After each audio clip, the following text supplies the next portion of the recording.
शुरू कर चुके हैं हमारा विशेष कार्यक्रम सितारे मारे। आप सभी दर्शकों का इस कार्यक्रम में स्वागत है।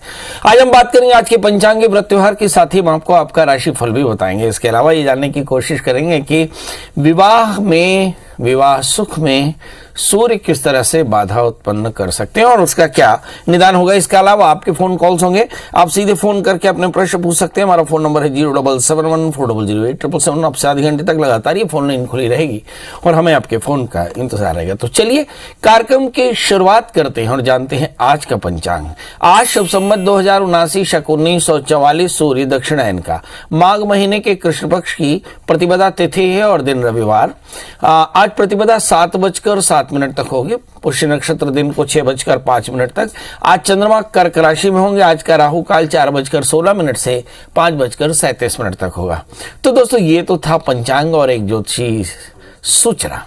यदि आपके मन में कोई सवाल हो और आप चैनल पे फोन लगा रहे हो, फोन न लग रहा हो, तो बड़ा आसान हमारा सीधा नंबर है 9893363928 और दूसरा नंबर है 9753039055। ये दो नंबर हैं जिन्हें व्हाट्सएप पर जोड़ करके और आप अपनी डेट ऑफ बर्थ, टाइम और प्लेस लिखकर अपने प्रश्न भेज सकते हैं और अपने प्रश्नों का जवाब पा सकते हैं।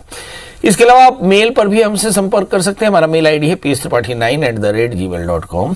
इस पर भी अपनी डेट ऑफ बर्थ, टाइम और प्लेस लिखकर अपना प्रश्न लिख भेजें और अपने प्रश्न का जवाब पा लें। तो दोस्तों सूचना हुई समाप्त और अब मुद्दे की बात। जी, आज चर्चा कर रहे हैं सूर्य और विवाह में बाधा। विवाह को 7वें स्थान से देखा जाता है। अगर 7वें स्थान में किसी भी प्रकार के क्रूर ग्रह शनि, सूर्य, मंगल, राहु, केतु ये बैठ जाएं और अशुभ स्थिति में हो तो जातक के जीवन में अनेक प्रकार की समस्याएं पैदा हो सकती हैं। यानी सूर्य भी एक क्रूर ग्रह है जिसके कारण अशुभ प्रभाव से पीड़ित जातकों का वैवाहिक जीवन तनावपूर्ण और कष्टप्रद हो सकता है। इन जातकों को वैवाहिक जीवन का सुख प्राप्त नहीं हो पाता जैसा वे अपेक्षा करते हैं।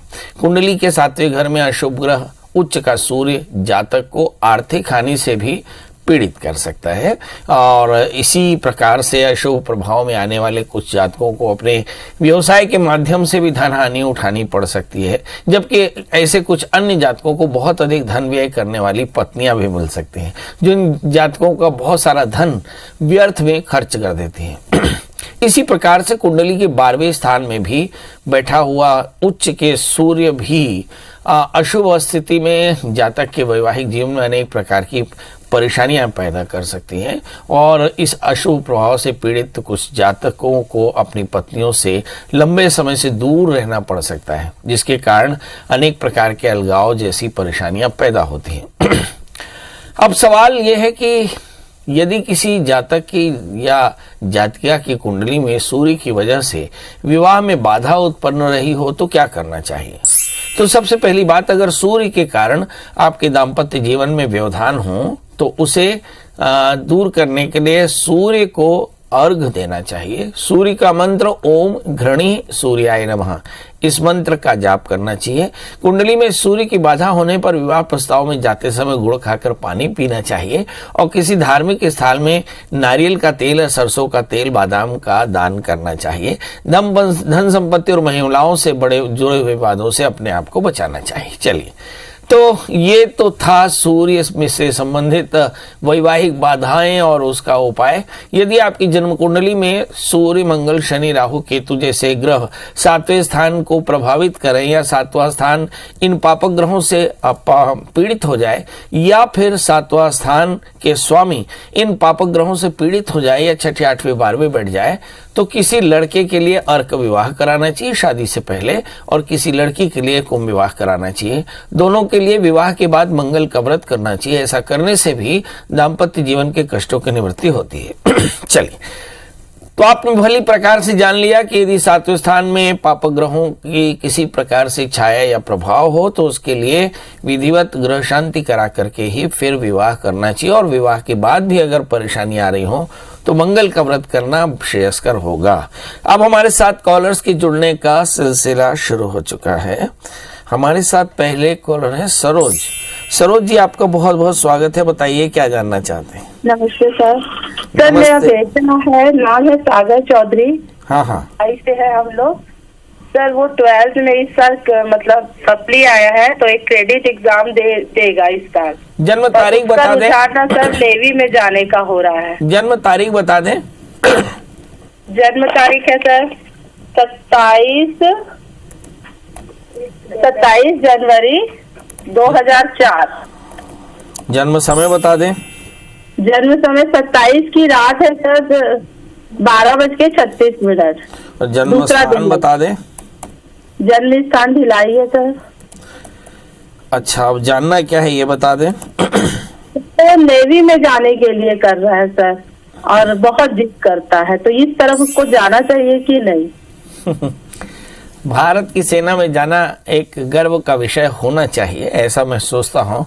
और चाहे वो नेवी हो, चाहे थल सेना हो, चाहे एयर डिफेंस हो, हमारे तीनों ही डिफेंस, या फिर साइबर भी एक नया साइबर है, सिग्नल है, ऐसी बहुत सारे कोर हैं जिस पे हमारे बच्चे जा सकते हैं, जाना चाहिए। खासकर अगर वो इंजीनियरिंग सर्विसेज है तो ज़रूर जाना चाहिए, क्योंकि यहाँ की जो कार्यप्रणाली है न केवल चुनौतीपूर्ण भी है, वरन देश सेवा से संबद्ध है, और इससे बच्चों में एक अच्छे नागरिक के गुण पैदा होते हैं और एक अच्छा नागरिक सेना में रहकर तैयार होता है। तो इसमें कहीं कोई तकलीफ नहीं, उसे जाना चाहिए। अब आइए देखते लेते हैं कि आपके बेटे की जन्म कुंडली में क्या कुछ ऐसा है। आपके बच्चे का जन्म लग्न तुला है, राशि उसकी मीन है, लग्न में केतु है, बच्चा एडवेंचरस है, तीसरे स्थान में बुध, बच्चा बहुत गंभीर है, 11वें स्थान में बृहस्पति, बच्चा बहुत इंटेलिजेंट है, भाग्य स्थान में शनि, बच्चा बहुत जस्टिफाइड है, 7वें स्थान में मंगल राहु, थोड़ा सा मैरिटल लाइफ में परेशानियां हो सकती हैं, और चंद्रमा 10वां होकर के 6ठे स्थान में। तो मुझे ऐसा लगता है कि पेट की तकलीफ हो सकती है, और माता पिता की इच्छा शायद यहाँ जाने की ना हो। अब सवाल यह है कि क्या इसका ये निर्णय सही है या ये अपने निर्णय के अनुकूल प्रयास कर रहे हैं। मेरा जवाब है नहीं, क्योंकि इस समय राहु की अंतर्दशाएं चल रही है 2021 से 2024 तक लगातार। इसका प्रयास बहुत अच्छा नहीं है।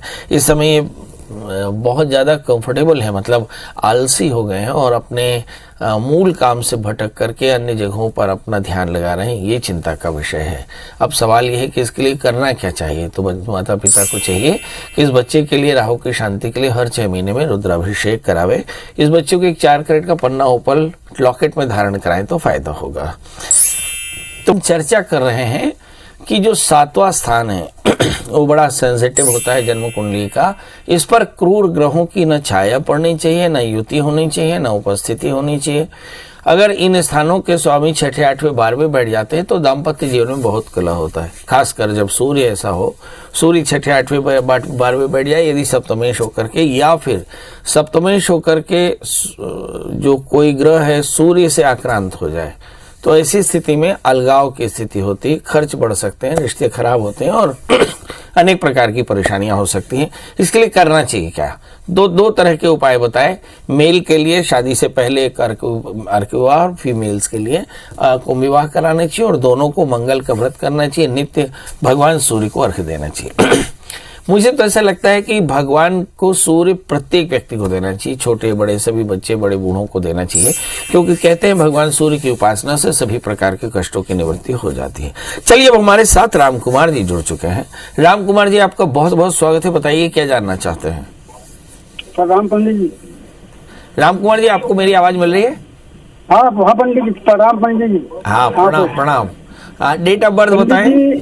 मेरा भाषा का है, इसका जन्म है 4/4/2002। वाह, बहुत सुंदर। और जन्म समय 10 दिन को। और जन्म स्थान चपरी जिला महासमुंद, चपरी जिला रायपुर छत्तीसगढ़। अच्छा, तो बताइए क्या जानना है इसको। इसको क्या है महाराज जी ना, इसका दिमाग कभी कभी क्रेक हो जाता है, तो खाना बनाने का एकदम गुमसुम बैठा रहता है। अरे दादा रे, तो फिर कैसे करते हो जब गुमसुम बैठा रहता है? तो फिर कैसे करते हो आप? क्या करोगे महाराज जी, उसको यही तो पूछा कैसे करना चाहिए इसके लिए। पढ़ाई लिखाई कितना कर डरा है जी? वो 10वीं पढ़ा है। 10वीं फेल है, पास है जी?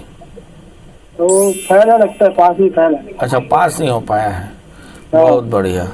और अभी इसके माता पिता क्या काम करते हैं? वो गांव में खेती बाड़ी करते हैं महाराज। बहुत बढ़िया। और ये लड़का कहाँ रहता है? लड़का ही रहता था जयपुर में, अभी गांव चला गया है। चलो, लड़का गुमसुम रहता है, इसके लिए परेशानी क्या है पहले तो ये बता दें पंडित जी, और उसके बाद ये बताएं कि इसका समाधान क्या होगा। हमने शायद कल ही एक एपिसोड दिया था, मन एव मनुष्याणाम कारणम बंध मोक्षयो। किसी भी जातक की जन्म कुंडली का जो तीसरा स्थान होता है वो मन का होता है। इस बच्चे के तीसरे स्थान का स्वामी और वो भी चंद्रमा होकर के 8वें स्थान में हो गया, इसलिए बच्चा गुमसुम रहता है। इसको हम लोग मूड स्विंग बोलते हैं, मतलब मूड अच्छा नहीं रहना। और ऐसा बच्चा आमतौर पे आक्रामक भी हो सकता है, थोड़ा सा सनकी हो सकता है। मतलब मूड स्विंग के लिए ऐसा लिखा जाता है कि ये सब महीने में 15 दिन बड़े खुश रहते हैं, 15 दिन बड़े नाराज रहते हैं, 15 दिन खूब सस्ते सस्ते हैं, 15 दिन नहाते धोते भी नहीं हैं, 15 दिन बहुत आक्रामक होते हैं, 15 दिन गुमसुम रहते हैं। ये एक मूड स्विंग की परेशानी है। अब ये मूड स्विंग चंद्रमा के कारण है। तृतीय चंद्रमा 8वें स्थान में बैठ गया। तो अब सवाल क्या है? तो वो शास्त्र लिखता है कि यत्र यत्र व्याधि चिकित्सा तत्र, कि जहां जहां बीमारियां हों वही उसका निदान होता है। तो चंद्रमा के कारण बीमारी पैदा हुई तो चंद्रमा की शांति से बीमारी दूर होगी। तो इसके लिए चंद्रमा के मंत्र का जप कराएं, विधिवत रुद्राभिषेक कराएं और इस बच्चे को एक 4 कैरेट का जामुनिया और ओपल पहनाएं, तो आप निश्चित तौर पर जानिए कि बच्चा काफी बेहतर होगा। पर एक प्रश्न आपको पूछना चाहिए कि क्या इनके घर में कोई बड़ा दोष है? हाँ, इस बच्चे के लग्न में शनि राहु है। पितृ दोषों के कारण इस तरह के संतति अवरोध आते हैं और अनेक प्रकार की विपत्तियां आती हैं। तो इनके घर में माता पिता और ये बच्चा सब बैठ करके श्रवण नक्षत्र में अज्ञात पितरों का श्राद्ध भी कराएं तो कल्याण होगा। प्रशांत प्रशांत जी, आपका बहुत बहुत स्वागत है। बताइए क्या जानना चाहते हैं? मेरा डेट ऑफ बर्थ 11/11/1984 है। 11/11/1984। हाँ, और मेरा जन्म टाइम है 6:40 मॉर्निंग का AM। और जन्म स्थान? जन्म स्थान मुंगेली, बिलासपुर, छत्तीसगढ़। मुंगेली, बिलासपुर, छत्तीसगढ़ है। तो 3 जगह बता दी आपने। बताइए क्या जानना चाहते हैं? मुंगेली मतलब छत्तीसगढ़ जिला है, छत्तीसगढ़ स्टेट है। हाँ, बताइए क्या जानना चाहते हैं? सर, मेरे हाथ में ना पैसा कभी रुकता नहीं और पैसा आता, बहुत तकलीफ है मेरा घर परिवार में, लेकिन बस धीरज बस है कि कुछ हो जाएगा, कुछ हो जाएगा। और पढ़ाई लिखाई क्या करते हैं सर? मेरा लोहे का काम है, वेल्डिंग वर्कशॉप है, दुकान हमारी खुद की है। और पापा जी एक्सपायर हो गए हैं। अच्छा, एक बात हम आपको बता दें, आप हैं तो बड़े मेहनती और शास्त्र में लिखा है, आप जैसे बहुत सारे दर्शक हमारे इस प्रश्न को करते हैं कि हमारे घर में बरकत नहीं होती, हमारे घर में धनागम ठीक नहीं होता, हमारे घर में शांति नहीं होती। तो शास्त्र का एक सूत्र लिख दीजिए, अदत्त दानाच भवेत् दरिद्री। जो दान नहीं करता वो दरिद्री होता है। दरिद्र भावाति करोति पापम, और इसी के कारण पाप होते हैं। पाप प्रभावाति नरकम प्रयांति, और इसी के कारण नरक मिलता है। पुनः दरिद्री पुनरेव पापी, और इसके कारण बार बार आपको दरिद्र और बार बार पाप करना पड़ता है। अब सवाल यह है कि चाहे आप 10 रुपया कमाएं, चाहे 10 लाख कमाएं, चाहे 10 करोड़ कमाएं, आपके जीवन में जो धन है वह सबके हिस्से का है। और जो सबके हिस्से हैं मतलब इसमें आपकी पत्नी, आपके बच्चे, आपके माता पिता, आपका परिवार, आपके आसपास के जीव, ये सारे के सारे उस धन के अधिकारी हैं। तो शास्त्र में लिखा कि वितरणम दानम प्रोक्तम वैतरणी इति। तो इस जीवन की कठिनता से बचने के लिए सबके हिस्से को निकालना चाहिए, है ना। तो आप सबसे पहले स्नान करके भगवान सूर्य को अर्घ दें, भगवान शिव को जल चढ़ाएं और 1 मुट्ठी शक्कर और 2 मुट्ठी आटा पीपल के पेड़ में रख दिया करें, दिया जला दिया करें। आप देखिएगा कि 1 वर्ष के भीतर आपकी आर्थिक स्थिति बेहतर हो जाएगी। बड़ा आसान है। क्षणशः कणशस्य विद्यामर्थं साधेत। नित्य दान करेंगे और नित्य भगवान शिव का उपासना करेंगे, सूर्य को अर्घ देंगे और साथ में एक बढ़िया सा 8 कैरेट का इटालियन मूंगा और 4 कैरेट का पुखराज पहनेंगे। 1 वर्ष बाद मुझे बताइएगा कि आपके घर से दरिद्रता दूर हुई या नहीं। हम चर्चा कर रहे थे कि दाम्पत्य जीवन के कलह को कैसे कम किया जा सकता है। तो उसके लिए भगवान सूर्य को नित्य अर्घ देना चाहिए, पति पत्नी दोनों। तो दाम्पत्य जीवन का कष्ट कम होता है। और अगर ज्यादा समृद्धि चाहिए हो तो मंगल का व्रत किया करना चाहिए। मंगलवार का व्रत करें तो ज्यादा समृद्धि आती है। अब हमारे साथ मीना जी जुड़ चुकी है। मीना जी, आपका बहुत बहुत स्वागत है। बताइए क्या जानना चाहते हैं? हाँ, प्रणाम गुरु जी। एकदम प्रणाम, बताएं। हाँ गुरु जी, मैं मेरे लड़के के लिए पूछूंगी। उसका जन्म है 23 अक्टूबर सन 2000। हेलो। जन्म समय? जन्म में सुबह 9:15 राजस्थान में हुआ है। ये कहाँ, राजस्थान में कहाँ? राजस्थान में चूरू डिस्ट्रिक्ट में। हाँ हाँ हाँ हाँ। अभी कहाँ से बोल रही हैं आप? मैं कोलकाता से बोल रही हूँ। वाह वाह वाह वाह वाह वाह, बताइए क्या जानना चाहते हैं? गुरुजी, ये अब 3 साल से पढ़ाई तो छोड़ दिया इसने, लेकिन अभी कोई काम नहीं हो रहा है सर। नौकरी भी नहीं लग रहा है कहीं भी, और ना ही अपना काम हो रहा है। सब टेंशन में रहता है बहुत गुरुजी, काम को लेकर हम लोग भी बहुत टेंशन में रहता है। आगे क्या ड्रिंक काम तो नहीं करेगा, करता ना? ड्रिंक तो नहीं करता? हाँ? ड्रिंक तो नहीं करता? नहीं गुरुजी, ये सब वो तो सुपारी भी नहीं खाता है, सादा सुपारी भी मुंह में नहीं लेता है। बहुत अच्छा। बहुत आलसी है कि बहुत मेहनती है? गुरुजी ऐसे मेहनती तो है, लेकिन घर में बैठा रहता है, तो घर में बैठा बैठा तो आलसी भी हो गया गुरुजी थोड़ा। चलिए आइए देखते हैं कि ऐसी कौन सी चीज है जो जातक को बहुत ज्यादा फुर्तीला, और ऐसी कौन सी चीज है जो जातक को थोड़ा सा आलसी बना देती है। मैंने एक आर्टिकल में लिखा कि maximum of the comfort may be the reason of failure. किसी भी व्यक्ति के जीवन में अगर बहुत मौज आ जाए, बहुत सुख आ जाए, तो उसके जीवन में संघर्ष कम हो जाता है और असफलताएं बढ़ जाती हैं।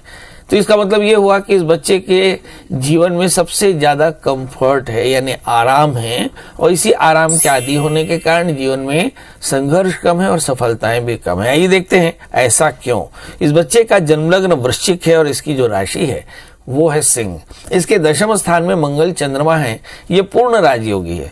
मगर प्रॉब्लम यह है कि इसके लग्न में शुक्र है, और जब कभी भी लग्न तीसरे 11वें स्थान में शुक्र हो तो जातक ज्यादा आराम तलब हो सकता है, और इसी आराम तलबी के कारण इसके जीवन में असफलताएं हैं। हमारे बोलते हिले रोटी बहाने मौत। यदि आप हिलेंगे नहीं तो रोटी मिलेगी नहीं, और मौत कोई ना कोई बहाना ढूंढ लेती है। इसलिए जो हमारे यहाँ मुहावरे बने, हिले रोटी, इसका मतलब है रोटी बिना हिले हासिल नहीं होने वाली। इस बच्चे का आलस्य अगर समाप्त हो जाए तो इसके जीवन में सफलताएं बढ़ जाएंगी, अदरवाइज ये बेहद भाग्यशाली। अब सवाल ये है कि इसका आलस्य खत्म कैसे होगा। तो माता पिता को चाहिए कि इस बच्चे को एक बढ़िया सा 8-10 कैरेट का मूंगा और 4-5 कैरेट का बढ़िया पीला पुखराज पहना दें, और बच्चे के लिए नियमित रूप से माता की पूजा करते रहें। आप देखेंगे बच्चा डायनेमिक भी होगा और आगे चल करके सफल भी होगा। तो चलिए अब आपसे विदा लेने का समय हो गया। घड़ी कह रही है कि बाय बाय, मगर आपको बाय बाय बोलने से पहले हम कुछ कहा करते हैं कि भाई और बहनों, इसके बाद भी आपके मन में उठ रहे सवालों के लिए गूगल में सर्च करें प्रिया शरण त्रिपाठी, और पंडित जी का मोबाइल नंबर हासिल करें, डेट ऑफ बर्थ, टाइम और प्लेस डाल करके अपना प्रश्न लिख भेजें, और फिर जवाब का इंतजार करें। आपके पास में एक हॉरोस्कोप आएगी, फिर आप पंडित जी से प्रश्न करके अपने प्रश्नों का जवाब पा सकते हैं। चलिए आज के लिए बस इतना ही। कल हम फिर हाजिर होंगे किसी नए विषय के साथ। तब तक आप खूब स्वस्थ रहें, व्यस्त रहें, मस्त रहें, और आज अपने परिवार के साथ संडे को एंजॉय करें।